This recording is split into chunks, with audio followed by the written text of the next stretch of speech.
screening of Dune. Also very happy to introduce the director, co-writer, co-producer, Mr. Denis Villeneuve.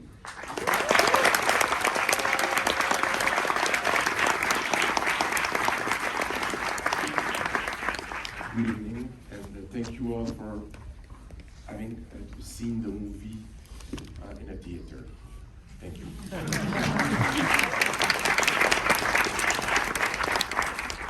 You're close to the screen, you guys. I must have been intense. There's a lot that just seeing it in a theater you don't obviously get at home, but one of the qualities I was immediately struck by is the sound design. And I was very curious to hear the layers of both the score and the design of, say, Shai-Hulud and the various different practical effects. I wonder if you could talk a little about figuring out the sound of, say, the shield suits or the of Shai-Hulud, the worm. Well, the thing is that I wish the sound designer was here, because I love to hear their recipe, how they create the sound. It's always like always very creative. I mean, for the worm, for instance, I know that some of the sound are coming from Mark Mangini's own throat, because he wanted to feel like some kind of feeling of a void coming out, and he was not able to find something else than a human body to recreate that sound. All the sound. I was dreaming when I was starting to make movies in my early days. I was really frustrated by the fact that sound was coming really late in the process, and my dream was to work on sound very early, as soon as we were starting to shoot. And we had the opportunity to do that on my last movies, and on this one I had a Theo Green sound designer, and then Mark Mangini that came on board as we were shooting, and they started to design the shield and the worm, the sandworm. I know that they went in the desert, hiding mics, microphones under the sand to try to recreate the reverberation of the sand. They tried different recipes. I know that the sound of the ornithopter is a cross mix between the beehives, coleoptère, I think like a little beetle that is flapping at a super slow motion, and so it's always they always took the source of very organic sound. The purr of the shield, frankly, I don't remember the right recipe, so I'm sorry to disappoint you, but I know it will be quite interesting. It's like they were super creative with the sound design. You know. But you just spoke to something that I think really distinguishes your adaptation, which is the design. A lot of the production design that you and Patrice Vermette, the production designer for the film, really worked on was to make it very naturalistic and very much dedicated to what something in real life would do and how they would look and behave. Like, for example, the way that the Harkonnens are pale because there's no sun, or the way that like you said, the plates with the sand. I wonder if there was, because having done a little reading, I know that you grew up in a household where your father was a big popular mechanics and popular science type of subscriber, right? I wondered if there was a particular type of trend piece or just type of story that you were particularly interested in addition to obviously being a big Frank Herbert fan. But the thing is that, I apologize, I'm not sure if I understand correctly your question, but the idea was that the design will be, like the book, in deep relationship with the ecosystem, with ecology, that the architecture, that the vehicles, everything will feel related to their environment and obeys the laws of nature. The architecture at the beginning, we really tried to build a city that will make sense in a planet that has to deal with storms that are 600 miles per hour winds or things like that, and recurrent storm that take wall in order to resist the wind, and also to protect the population from the heat. It's like and the way it was structured with the vents and the air, there was all that we tried to be as far away from fantasy and to bring the movie toward what I will say art science. Of course, it's science fiction, but to try to that the vehicles will obey to laws of nature, that their design will make sense, that my mother will believe that the ornithopter flies for real, that to try to bring the design as close to, always in this, as Frank Herbert did when he wrote the book, with this idea of being in relationship with the ecosystems. It's especially fascinating because I know you shot a lot of the exteriors for Arrakis in Jordan, and you shot Incendie in 2009 or 2010 in Jordan as well. I wondered when you knew that was your Arrakis, that was where you had to shoot. I went to Jordan the first time I came there. I think it was in 1990, just before the first Gulf War. And I remember it was my first contact with Jordan. I was mesmerized by the landscape. And when I came back there for Incendie, it's a movie that was mostly shot in the north part of Jordan, and I had to scout the entire country. And that was in 2009. And it's at the time I remember saying to myself, if ever I do a science fiction movie like Dune, I'm coming here, because the rock formation, so for those who don't know the country, I mean, it's like there's like a very unique geologic structure, very fantastic rock formation there with sand dunes that you can't find anywhere else. And it has been seen in other movies, like one of the first, I think, filmmaker that went there was David Lean with Lawrence of Arabia. And for me, it made sense by the fact that to go back there also, like Frank Herbert wrote Dune being inspired by Lawrence of Arabia's story, and so it felt like right to revisit similar landscape in some ways, and That obviously creates certain challenges though, because if I'm not mistaken, it's not just you have to protect the land, there's also just a matter of, erasing your steps as well. I wondered if there was anything like on the day of, like what is your most common recurring concern when you're shooting in Jordan? yeah, I mean, filmmaking is sometimes the nightmare in the desert was effectively footsteps, and you don't think about it that much, but it becomes really a real problem. Because you can, of course, the scene has to always be pristine, and of course, today with VFX you can erase a little bit, but you cannot erase where an actor will actually walk, because it will be an insane job to recreate the movement of the sand, so where I'm going is that where the actors were walking has to be virgin. So it meant that the most striking things I've seen as a filmmaker is when I was leaving the set, there was a little army of people hired to sweep the desert. And honestly, when you are like those vast, and you see those gigantic sand dunes, you have like tiny guys, and it was very moving for me. There's so much dedication. I mean, a film crew is like a football team, it takes an army to be able to recreate things, but so we were sweeping the desert, and at night, nature was coming back and erasing everything, so it was like, but it was a lot of, it meant that when you were making a scene, you had to choose a specific sand dune, and if I had to shoot it consecutivement. Thank you. There's a word like that I cannot pronounce either in French anyway. It's like you have to move the camera side by side. It's silly, but it's so time consuming. It's like you think about big explosion, things that would be more complex than just brushing the sand. But the nightmare of this movie was brushing the sand, and the thing that gave me nightmare right now to make Dune 2 is going back brushing the sand. That's incredible.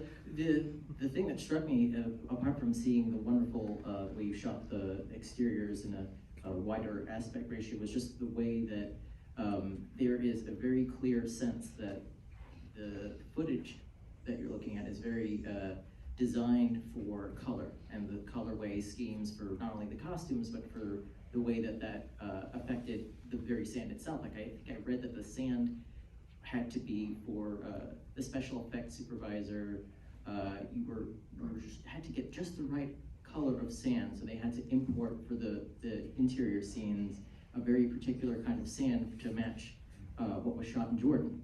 Is that? Yeah, my production designer, Patrice Vermette, went crazy. We got the little bottles from sands from everywhere in the world. He was matching like a mad scientist. But the idea is that there are scenes that are, we shot in two deserts. We shot in Jordan and in Abu Dhabi. All the big vistas where you see ocean of sand dunes were made in Abu Dhabi. And sometimes when you have an aerial, it means that you are flying above that desert in Abu Dhabi, then you will land in Jordan. So we had to find locations that are similar. It sounds silly, but it's things that you cannot work with VFX. There's a lot of that's the thing I love about cinema. It's like a cross mix between NASA technology and gaffer tape. You know, it's like it's so an old theater techniques. You know, it's very beautiful. Yeah, you still need reality to play with reality and find tricks like that. Like, and finding sand in Hungary that will match the sand in Jordan, and they make research. And I didn't do that myself. To be honest. I mean, that's incredible, though. The detail speaks to your vision for the film, and I'm very curious now that part 2 has been greenlit. Congratulations, by the way. The sequel, I know that it seems that the original version of part 1 ended a little before, and some of that material has been moved to part 2. Is that about right? I think it ended something about like about 40 minutes before originally planned. Is that right? Sorry, what you're saying is that we were finishing the movie earlier, or? Oh yeah, exactly. That part 1, basically, the material that was originally going to be the ending for part 1 is now going to be. Yeah, no, there was different in the screenwriting. We didn't shoot. There was like a lot. There was 2 major challenges in the writing of this project. The first one was how to introduce the story so people that don't know anything about the book will feel welcome, will understand, will not feel lost in the complexity of all the characters. And the second challenge was to where we will end. For those who knows the book, there's a natural break where there's like a 2-year gap that happens in the book actually. And we were aiming to go there, but it's a bit later in the story, and it meant that at the end, it's like if after the movie you just saw, you had another half an hour, 45 minutes of Lady Jessica and Paul finally meeting with the Fremen, being accepted, going through some rituals, and it felt like the beginning of a new chapter, a new beginning, and that didn't feel good on paper.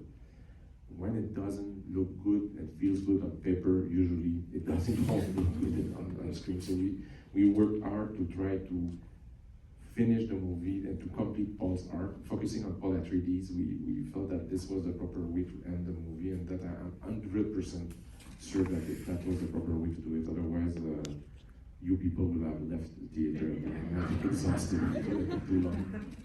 We're going to take some questions. Oh, I guess we're all out of time. I'm sorry, but thanks so much for being here. Thank you. Thank you. Let's go to the question in the back.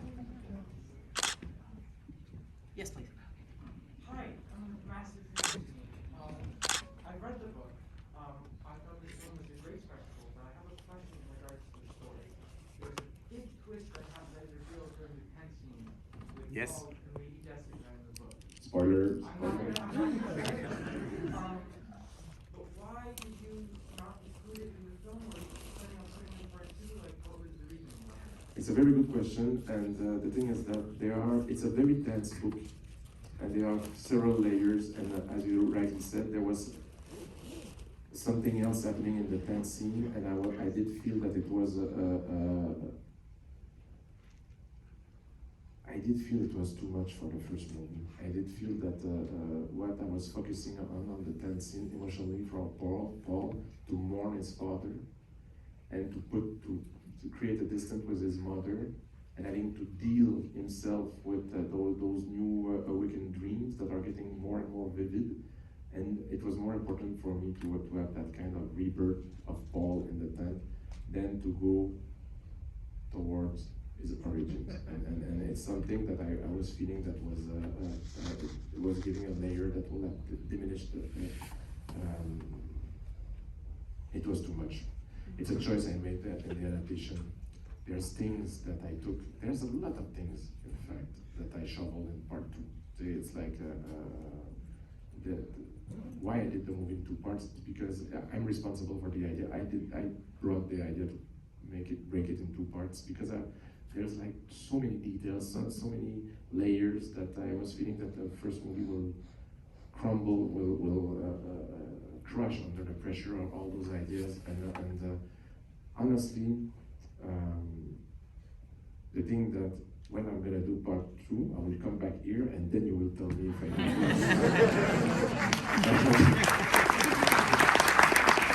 But I feel that we need a lot of discussions. A lot of discussion about that. Yeah. Got time for one more in the back over there. Hi, thank you for such a beautiful movie. I guess my question is, knowing how hard it is to get a movie made, and knowing how much you love this book and this story and this universe, was there something that let you know that this was the right time to do it? Like, was it the cast? Was it the people you were able to gather together, the crew? Like, It's 2 things, but no, in fact it's 1 thing. It's the rights. To get the rights to this book, I mean, it took I think that Mary Parent, the head of the studio at Legendary, that got the rights. She started to look for the rights in 2013, and it took her until something like 2017 to finally get the rights. And when she got the rights, myself, I was like starting to think that this could be possible. On my side, I was waiting to have the enough technical skills. I would have never dared to try to do this movie 10 years ago.